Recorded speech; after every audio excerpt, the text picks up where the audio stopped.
नमस्ते साथियों, सशक्त भारत से मैं डॉक्टर आर के वर्मा। विनती कि सब्सक्राइब करिएगा, हौसला बढ़ाइए। आज चर्चा करते हैं मध्य प्रदेश हाई कोर्ट में एक कोर्ट प्रोसीडिंग्स की। कोर्ट प्रोसीडिंग होती हैं, उसका आप शायद दृश्य देख रहे हो कि एक ऑनरेबल सिख जज बहुत परेशान दिखे और उन्होंने अपने उस वकील से पूछा। वो वकील कौन थे? वो वकील थे वक्फ बोर्ड के। और वक्फ बोर्ड आप जानते ही हैं कि ये जो वक्फ एक्ट 1995 कांग्रेस ने बनाया, इसके जरिए देश का जितना नुकसान किया है साथियों, उतना मैं नहीं समझता किसी और एक्ट ने इतना नुकसान किया होगा देश का। पाकिस्तान जितना बड़ा है, इससे ज्यादा जमीन वक्फ बोर्ड ने हथिया चुका है अब तक इस देश में।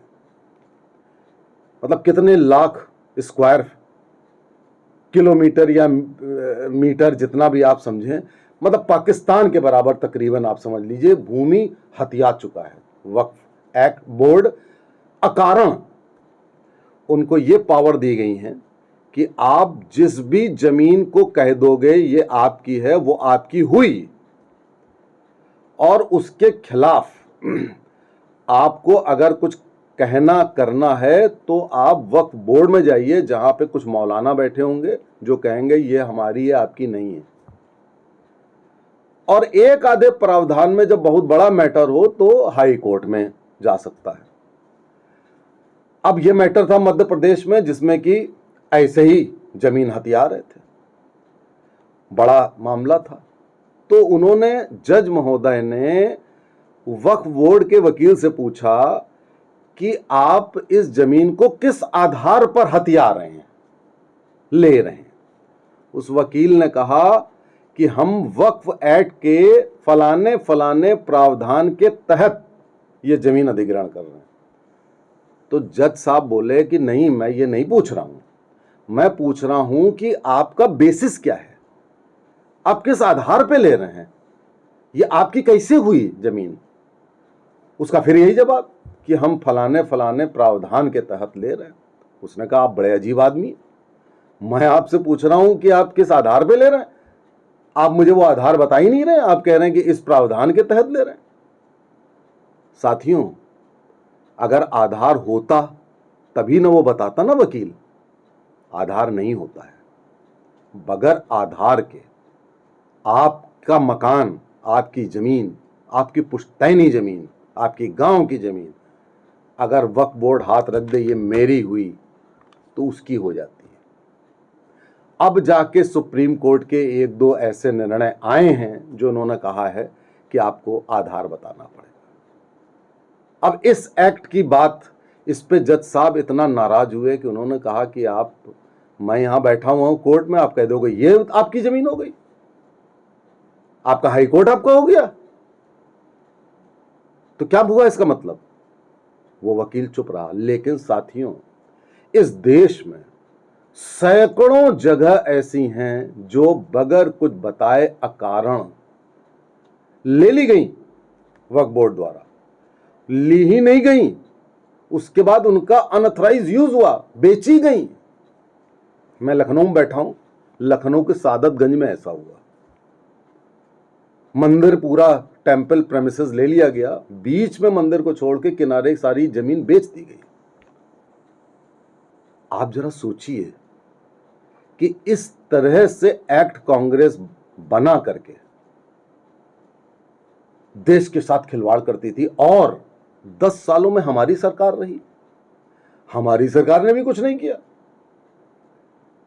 टैग लगा हुआ है कि हिंदुत्ववादी है, राष्ट्रवादी है, लेकिन हमारी सरकार ने कुछ नहीं किया।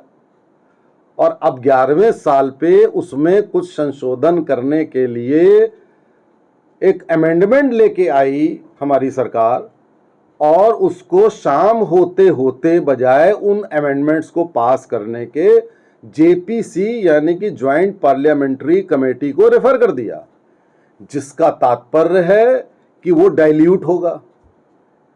उसमें सारे मेंबर आपत्ति उठाएंगे, उन आपत्तियों को लिया जाएगा, उसके बाद जो रही सही कसर है पूरी करके वो खाना पूर्ति कर दी जाएगी। बस मांग थी वक्फ एक्ट को खत्म करने की मांग उसको मॉडिफाई करने की नहीं थी। मॉडिफिकेशन से कुछ नहीं होगा, खत्म करने से होगा। आपने नहीं करी। अब आगे क्या होगा? या तो ठंडे बस्ते में होगा या बहुत ही माइनर चेंजेस लेकर के आप आएंगे जिसका कि कोई रिजल्ट नहीं मिलना है। वर्शिप एक्ट में भी आप भी कुछ नहीं कर रहे हैं, और कांग्रेस लाई थी कि भैया राम मंदिर को छोड़ के अब किसी धर्म स्थल पे कोई कुछ नहीं कर सकता। जो मुगलों ने सब तोड़ ताड़ दिए 40,000 मंदिर, वैसे वैसा रहेगा। मुगलों ने सही किया था, अब कुछ नहीं होगा।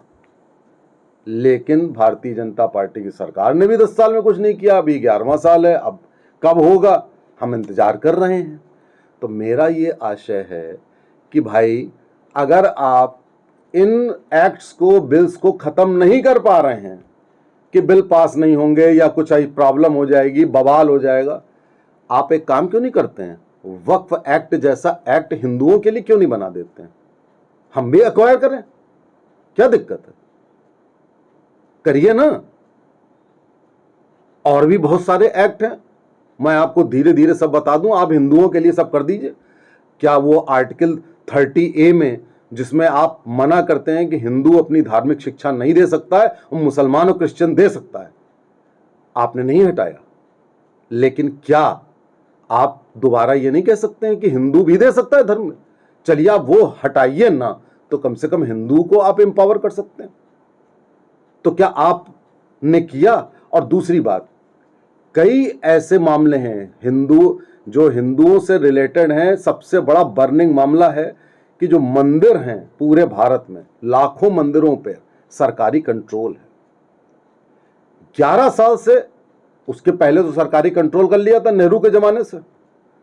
सारा टैक्स, सारा पैसा सरकार ले लेती है और वो पैसा इन मुस्लिम तुष्टीकरण में लगा देती है, मंदिरों का पैसा। इन 11 साल में आपने भी नहीं कुछ किया कि आप ही छोड़ देते मंदिरों का पैसा मंदिरों के ऊपर। इसकी डिमांड बहुत दिनों से उठ रही है, तो ये भी नहीं हुआ। तो कहने का मेरा तात्पर्य ये है कि वक्फ एक्ट ही नहीं, ना जाने कितने एक्ट हैं जो धीरे धीरे भारत को बर्बादी की ओर ले जा रहे हैं। भारत की संस्कृति, सभ्यता को पूर्णतः खत्म करने की कोशिश कर रहे हैं।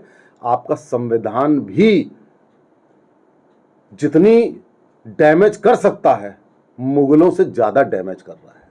अभी तो केवल 75-78 साल हुए हैं, अभी 100, 150, 200 साल होने दीजिए। ये भारत ही नहीं रहेगा अगर हम सब नहीं चेते। तो इसलिए जो ये जज साहब इरिटेट हुए थे, वही नहीं, आप भी इरिटेट हो जाइए। शीर्ष, आप भी कुछ करिए, वरना देश बचेगा नहीं। नमस्ते, जय हिंद, जय भारत।